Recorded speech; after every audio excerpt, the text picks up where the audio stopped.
Baik, bismillahirrahmanirrahim. Assalamualaikum warahmatullahi wabarakatuh. Perkenalkan, saya Nur Hikmah Nawawi, NIM 74235-2022-144 dari kelompok 22 HTN 5, yang pada kesempatan kali ini saya akan mereview kembali terkait dengan materi hukum pidana. Perlu kita ketahui bersama bahwa hukum pidana berasal dari dua kata, yaitu hukum dan pidana. Hukum dapat diartikan sebagai seperangkat aturan atau kaidah yang dibuat oleh penguasa pemerintah yang bersifat memaksa, dan bagi yang melanggarnya akan dikenai sebuah sanksi atau hukuman. Sedangkan pidana berasal dari bahasa Prancis yaitu penal, yang dapat diartikan sebagai pidana, dapat diartikan sebagai sanksi. Jadi sederhananya, hukum pidana ini dapat diartikan sebagai aturan sanksi. Apabila kita tinjau dari beberapa pendapat ahli terkait dengan hukum pidana itu sendiri, yaitu menurut Pompe yang menyatakan bahwa hukum pidana adalah keseluruhan aturan-aturan hukum yang menentukan terhadap perbuatan-perbuatan apa yang seharusnya dijatuhi pidana dan apa macamnya pidana itu. Sedangkan yang kedua itu menurut Utrecht yang menyatakan bahwa hukum pidana ini adalah hukum yang istimewa, hanya dapat mengambil alih hukum yang lain dan dilekatkan kepadanya sanksi pidana. Nah, salah satu keistimewaan dari hukum pidana ini adalah karena hukum pidana inilah yang kemudian bertindak untuk memberikan sanksi dan juga menjatuhkan hukuman terhadap pelaku kejahatan. Itulah mengapa hukum pidana ini dapat kita sebut sebagai hukum yang memiliki kepentingan yang bersifat umum, karena hukum pidana ini mengatur semua masyarakat dan juga mengontrol kehidupan masyarakat pada umumnya. Adapun tujuan dari adanya hukum pidana ini adalah untuk mencari kebenaran secara material. Artinya bagaimana kita mencari kebenaran sesuai dengan fakta yang terjadi di lapangan atau kebenaran yang sesungguhnya. Nah, selanjutnya ada beberapa teori tentang pidana atau pemidanaan itu sendiri. Yang pertama itu adalah teori reformasi. Dalam teori reformasi menyatakan bahwa hukum pidana ini bertujuan untuk merehabilitasi atau memperbaiki pelaku kejahatan agar sekembalinya mereka ke masyarakat, mereka bisa menjadi orang yang lebih berguna. Sedangkan yang kedua yaitu restraint yang menyatakan bahwa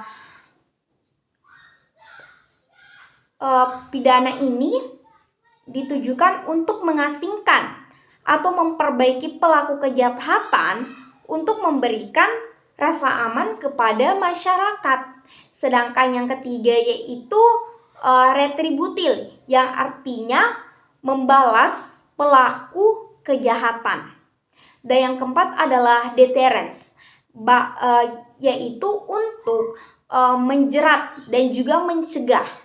Menjerat di sini artinya memberikan rasa jerah kepada pelaku kejahatan, sedangkan mencegah di sini diartikan untuk mencegah masyarakat melakukan tindakan yang sama yang telah dilakukan oleh pelaku kejahatan.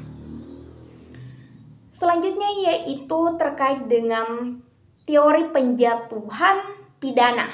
Nah, yang pertama yaitu kita tinjau dari teori absolut atau mutlak. Nah, dalam teori ini menyatakan bahwa adanya penjatuhan pidana itu karena adanya pelanggaran hukum. Nah, di sini pidana berfungsi untuk memberikan balasan atau melakukan tuntutan keadilan kepada korban yang merasa dirugikan. Sedangkan yang kedua yaitu teori relatif.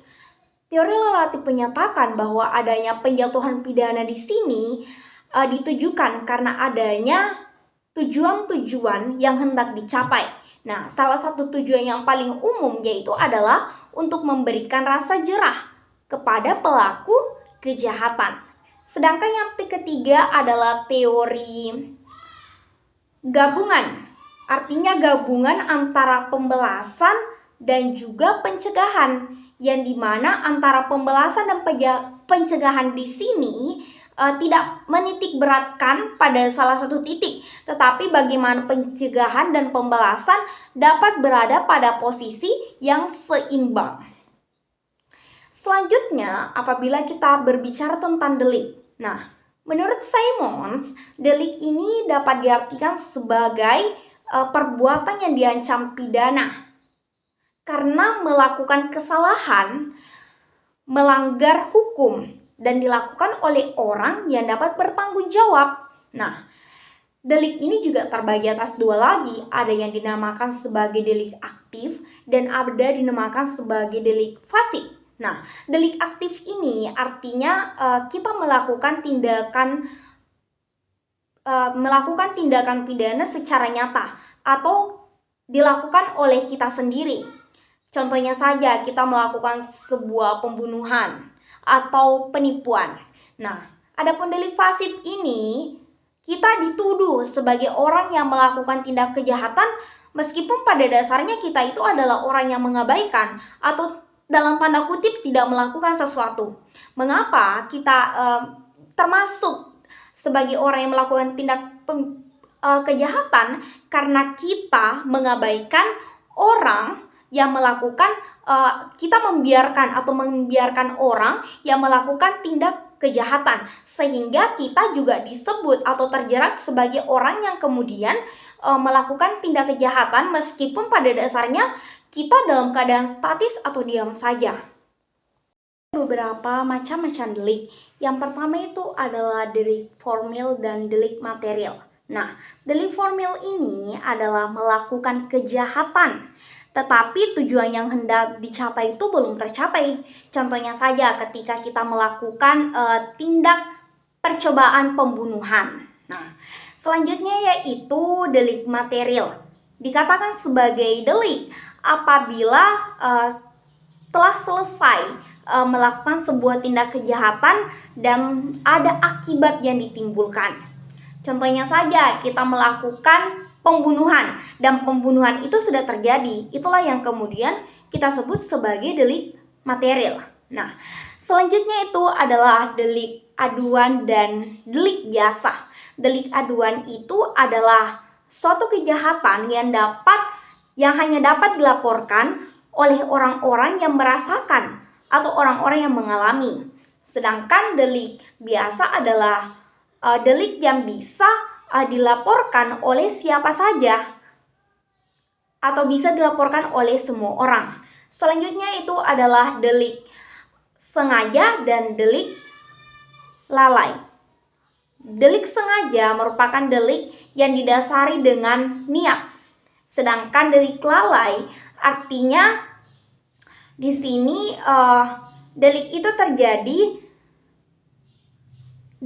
terjadi karena adanya kebetulan atau perbuatan yang fasik. Artinya kita sama sekali tidak memiliki niat, tetapi kejahatan itu terjadi. Itulah yang dinamakan perbuatan fasik. Dan yang terakhir yaitu adalah delik yang umum dan delik khusus. Nah, delik umum di sini artinya delik yang bisa dilakukan oleh siapa saja atau kejahatan yang dapat dilakukan oleh siapa saja. Sedangkan yang kedua yaitu delik khusus, artinya delik yang hanya dapat dilakukan oleh orang-orang yang memiliki keahlian tertentu atau jabatan tertentu. Artinya tidak semuanya orang yang dapat melakukan delik jenis ini. Ada beberapa unsur-unsur terpenuhinya suatu delik. Yang pertama adalah perbuatan yang dapat diancam pidana, yang kedua melawan hukum, dan yang ketiga dilakukan dengan sengaja, dan yang keempat adalah dilakukan oleh orang yang mampu bertanggung jawab. Nah, dalam kata sengaja ini dapat diartikan sebagai suatu perbuatan yang dilakukan didasar dengan niat, dilakukan dengan tindakan dan juga dikehendaki. Sehingga kata sengaja ini terbagi lagi atas unsur kesengajaan.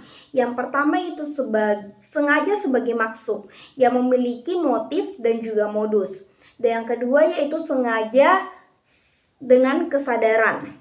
Dan yang ketiga adalah sengaja dengan kesadaran tentang kemungkinan, yang dimana dimaksudkan di sini apabila maksud kita telah tercapai tetapi menimbulkan akibat lain atau efek lain dari tindakan kita tanpa kita melakukan planning atau perencanaan terlebih dahulu.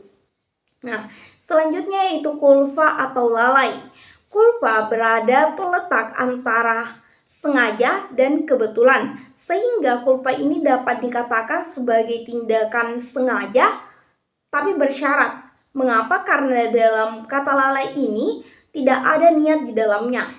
Nah, apabila kita lihat lalai ini sebagai tindak pidana atau sebagai tindak kejahatan, maka tentunya setiap manusia memiliki potensi untuk melakukan sebuah kejahatan.